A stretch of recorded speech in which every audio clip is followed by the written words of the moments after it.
Interstate 45. It's known as one of the nation's worst traffic hotspots. They want us to believe that traffic on the North Freeway is getting worse. False. It's actually getting better. That's down a whopping 10 minutes from the previous year. They tell us the expansion of the North Freeway will cost $10 billion of your money. False again. It could be, and likely will be, double that amount. Welcome to the Tall Tales of the Texas Department of Transportation. We call them TxDOT. TxDOT making a bold prediction about Houston traffic. The agency says it plans to reduce rush hour delays by 50% in downtown. The North Houston Highway Improvement Project is planned to be one of the biggest infrastructure projects our community will see in a generation. The Texas Department of Transportation. It started the biggest construction project in Houston's history. Right now, they're supposedly mitigating the flood threat in Edo, all part of a plan to rebuild, widen, and modernize the North Freeway from downtown Houston to Beltway 8 in ways that are hard to imagine, including the closure of the Pierce Elevated, which we all agree is a bottleneck. A portion of I-45 that travels around the west side of downtown will be moved to the east side, parallel to I-69. Several stretches of the highway will be built underground, more than 24 miles of construction in 3 separate phases. It will be finished, they say, in 20 years. That's a generation, even if they keep to the timetable, which they never do. Have we got a bridge to sell you? To do this, TxDOT will wipe off the map nearly 1,000 apartments or public housing units, 340 businesses, 158 houses, 5 churches, and 2 schools. But is all this money really worth it? Your money, that is. Mike Moritz says, no way. Stop TxDOT is almost 5 years old, and before that there were groups, Make I-45 Better Coalition, other people who've been fighting for this project either to make it better and less destructive or to stop it. The project hasn't been stopped, but some of the lies are now being exposed, and it's time all Houstonians pay closer attention. Let's start with the justification for this massive freeway expansion in the first place. What's this critical need generated by? Well, Interstate 45 was constructed more than 50 years ago, when the greater Houston population was only about 2 million people. Today, we're about 7 million people. And by 2050, we're projected to have a population around 13 million people. But the numbers don't lie. The Houston area's growing population doesn't necessarily mean that it needs bigger freeways in and out of downtown. Even before the pandemic dramatically changed commute patterns, the number of cars on I-45 was steadily decreasing over time for the last 15 years. So it runs in opposition to some of the congestion projections that TxDOT used to justify the project. Look at this. We took traffic data that TxDOT posts online, averaging the daily traffic flow on 7 points along I-45, from downtown to the Beltway. In 2003, when TxDOT first started studying this project, traffic on this stretch of I-45 at its peak was an average of 290,000 cars per day. But vehicle traffic tapered off by 19% after that, even before COVID hit, and folks discovered how much they'd rather work from home. The average daily traffic flow on the North Freeway for 2022 is 25% lower than it was in 2003. That's the latest information available online. People are just unwilling to deal with so much congestion, and they either travel at different times or they take a different mode or they go to a different place. The project's price tag is a fantasy, a big one. In 2017, it was advertised as a $7 billion project, but has grown to nearly $10 billion because of delays and material price increases. But look a little closer, taxpayers. TxDOT tells us that number, quote, does not account for estimated right-of-way costs. That's the cost of buying up the land and the buildings that are in the way, and relocating all the little people who live and work in those buildings. This, folks, is where the big money is spent and made. Things are not going the way that the common taxpayer would want them to go. Let's just put it that way.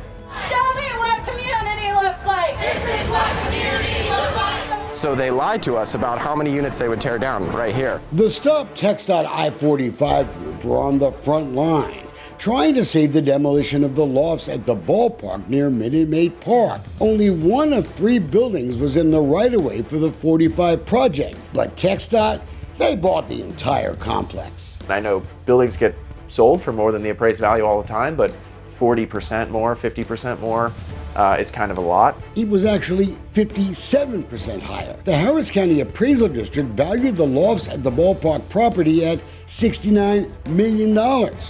The owner of the building purchased the property just 6 months before they sold it to TxDOT in a voluntary sale that TxDOT agreed to. TxDOT paid the owner, Banyan Drake Lofts, more than $106 million, your tax dollars. Is kind of a lot. Folks who bought that building and flipped it to TxDOT did so on the backs of taxpayers. Ben Broso is the managing member of Banyan Drake Lofts. It was formed in Delaware in February of 2020, filed to do business in Texas 3 months later. May, bought the property the following month. June, sold it to TxDOT 5 months later in November and dissolved the company in February of 2023. We tried to reach him at the $4.7 million home he now owns in Pacific Palisades, California. He is also associated with at least 2 other properties that own land in the North Freeway expansion right-of-way. But he bought them before the final right-of-way was decided. Maybe he just got lucky. Or maybe he knows someone or something that the rest of us wish we knew. They will receive an acquisition offer and help with moving expenses. They will receive money to both search for a new location and reestablish their business. Or make enough money to simply buy a private island in the Maldives and never work again. We do some crack research here at Dolcefino Media, so we thought we would share with you just a few of the folks who are making money on this 45 right-of-way giveaway. The Houston Sports Authority sold property to TxDOT for $121 million. Avalon Furniture, valued by HCAT at $2.3 million, went for $23 million. Records from TxDOT show they've bought 97 properties since 2017. For each one, there was a reappraisal, and those reappraisals averaged 2.5 times higher than the Harris County appraisals. That means taxpayers are buying these properties, on average, for more than 3 times the Harris County appraised value. 100 acres, $1 billion in right-of-way acquisition costs so far. That's $10 million per acre. What I have learned recently through the Houston-Galveston Area Council's 4-year transportation funding plan for 2025 through 2028 is that TxDOT anticipates that they will need about $7 billion to purchase all of the land on this project. So it's not quite double the cost, but it's a lot. One of the first properties TxDOT bought was Clayton Homes, valued by HCAT at $26 million, but it sold for $90 million. More than $60 million of those dollars were then used by the Houston Housing Authority for 2 suspect land deals on both sides of Buffalo Bayou. One led to that $146 million East End low-income housing project on Middle Street. But the spending doesn't stop there. The city of Houston, Harris County, they're also spending millions because of this expansion project. So far, both trying to keep the numbers a secret. But we already know the county has hired engineering and legal firms, of course. Records show the Transportation Policy Council has coughed up more than $151 million of your tax money for this freeway makeover.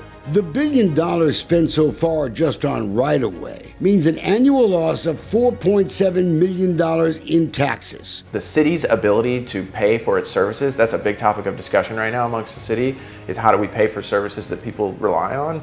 And it will become increasingly difficult if we lose $100 million a year of tax revenue. Proof Divine's mother says that this project is not hurting everyone impacted. Of course, not everyone's getting hurt. TxDOT's spending money on slick videos just to let you know that they're really helping the poor who are being forced out of their homes. I am excited. I can't wait to move into my home. Divine and her mom are former Clayton Homes residents. They're now homeowners. But according to TxDOT's own February progress report, only 3 of 215 Housing Authority households got money to buy a home out of this deal. I was coerced and grossly misinformed into supporting the expansion.